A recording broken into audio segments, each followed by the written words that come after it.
That's why the Chazon Ish says you have to stay away from sins by using your wisdom. But if you want to serve Hashem at the highest level, you also have to use your imagination. That same imagination you utilize for sins, you have to utilize it for mitzvot. How so? Next time you get a message of some kind, a reminder from HaKadosh Baruch Hu that you should do a mitzvah. For argument's sake, let's say to do Kiruv. You get a text message, you get an email, you get one of these spam messages that Bezrat Hashem is very good at doing, Baruch Hashem. And it reminds you, listen, you should donate. Why? Because somebody was like you yesterday. Not you today. Not tzaddik you. Tzaddik, you today, you don't need to do tshuva. You're a tzaddik, you're Moshe Rabbeinu. But you, before you became Moshe Rabbeinu. Before you became Moshe Rabbeinu, when you were still like Bilam, somebody gave you a CD, somebody sent you a message, somebody sent you a video, something. Yeah, no, but nobody sent it to me. What do you mean nobody sent it to you? What, it arrived in your mind? Somebody sent it to you. No, I actually found it. What do you think? It came by itself. You found it. HaKadosh Baruch Hu had somebody sponsored that whole thing, and it got to you. Yishtabach Shemo. So now you want to do the same thing for somebody else. Yeah, but now the imagination is going to come to you and say, come on, what's the big deal? If I donate 1,000, 100, 1,000,000, whatever. Who says that it's actually going to work? Who says it's going to actually work? HaKadosh Baruch Hu says it's going to work.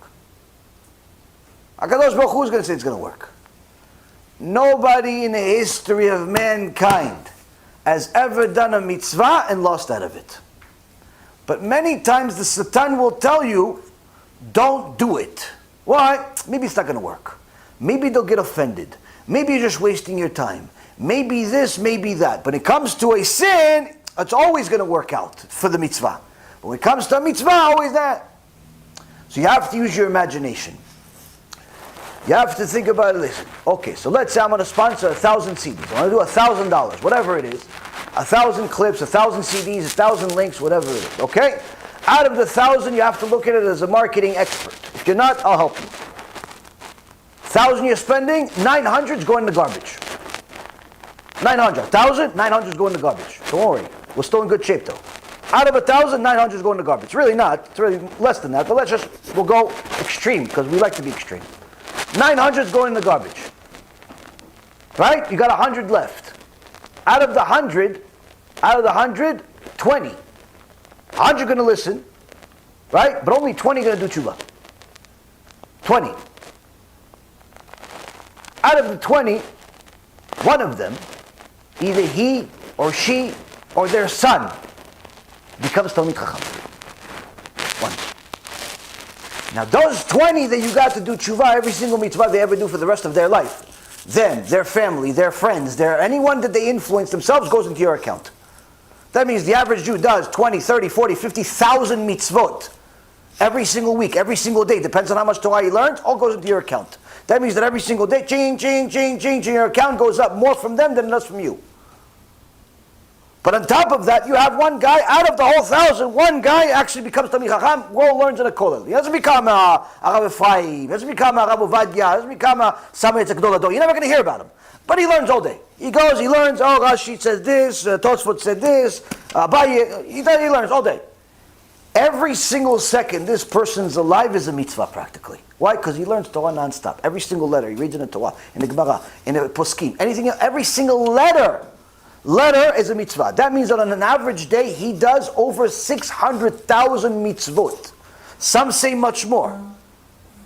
600, every single one of those mitzvot goes into your account. Now you're Moshe Rabbeinu, but in reality you're not. Why? You're not learning Torah all day. Let's be real, you're not learning Torah. You're working, you're on Wall Street, you're on this street, you're on that street, you're in a lot of different places. You come to Shul, Baruch Hashem, but you're not 600,000 mitzvot every day. Which means what? That one guy, you never heard about him. You're never going to see him.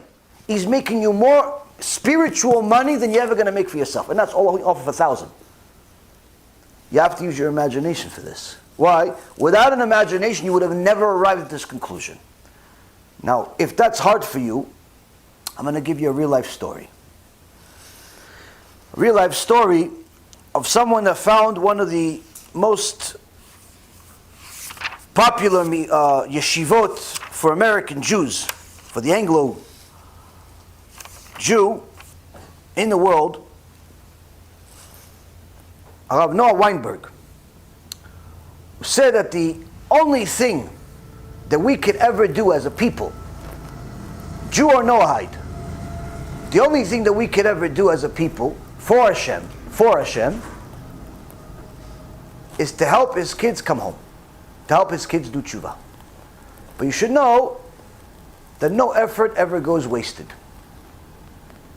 One time, he says, there was at the Kotel, there's a Rav from Aish that probably till this day still comes down to the Kotel, looks for English-speaking Jews. You speak English? Speak English? Oh, come, you bring him to the yeshiva, try to convince him to stay for a few months, maybe forever. And that's how they started. Oh, what are you doing? Where are you from? Where are you from? Okay, why don't you come to yeshiva? Come learn with us. Okay, want lunch? Okay, want a place to stay? Yeah, okay. 6 months later, tzaddik. And I do it. And Baruch Hashem, I do it successfully. Now, in their early days, they would have to go look for people.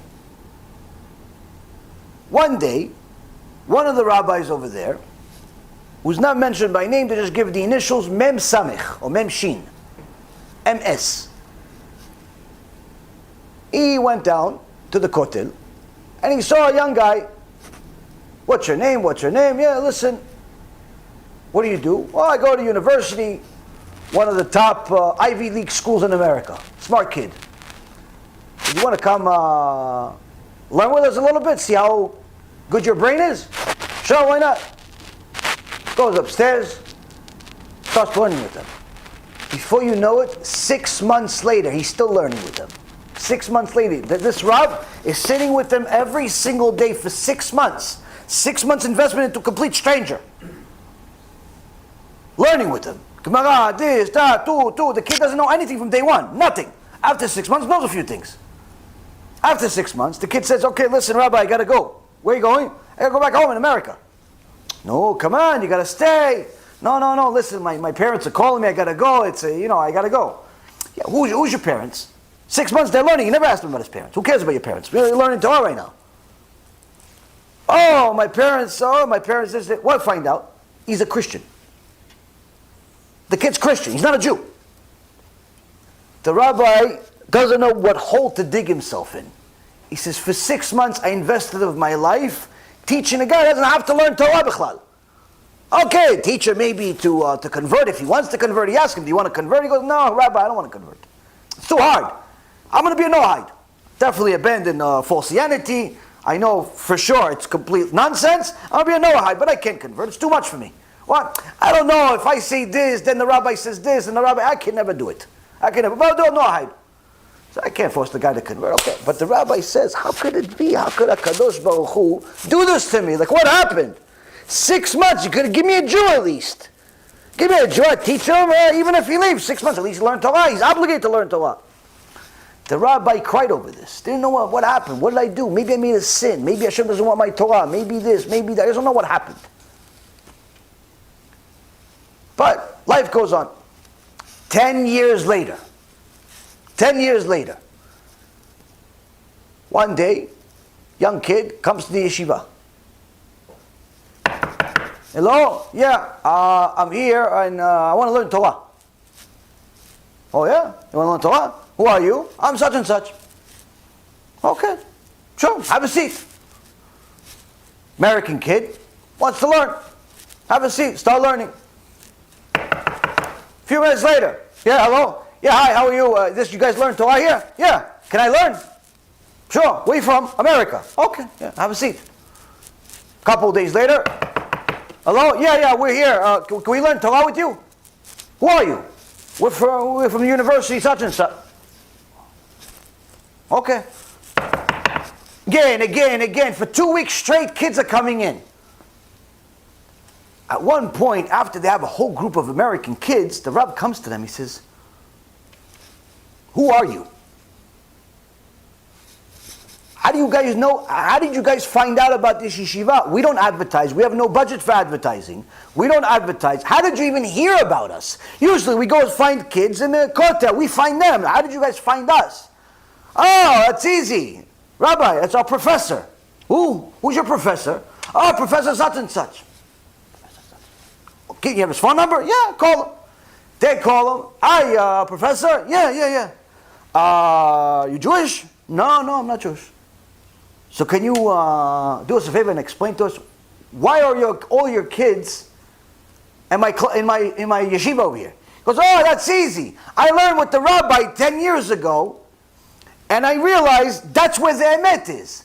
Now, anytime I'm a professor at Ivy League yeshiva, Ivy League university, anytime I have a lot of kids, anytime I see a Jewish kid it's a smart kid, I tell him, what are you doing in this school? What are you doing here? This is schools for goyim. You have your truth. You have the highest level of chokhmah, highest level of wisdom inside your book. He goes, professor, you're for Ivy League professor. You're telling me there's something else somewhere else? He goes, yes. Go over there to that yeshiva. Not only going to teach you wisdom, but they'll teach you how to be a decent human being too. Showing us that Kadosh Baruch Hu will never ever take your hard-earned work for the sake of Kiruv and waste it. Sometimes it pays 10 years later, sometimes it pays 10 minutes later. But nonetheless it pays. No effort goes wasted. But for this, Rabotai, you need an imagination. You need an imagination. Because many times you try to help certain people, and instead of them helping you, instead of them saying thank you to you, they sometimes spit on you.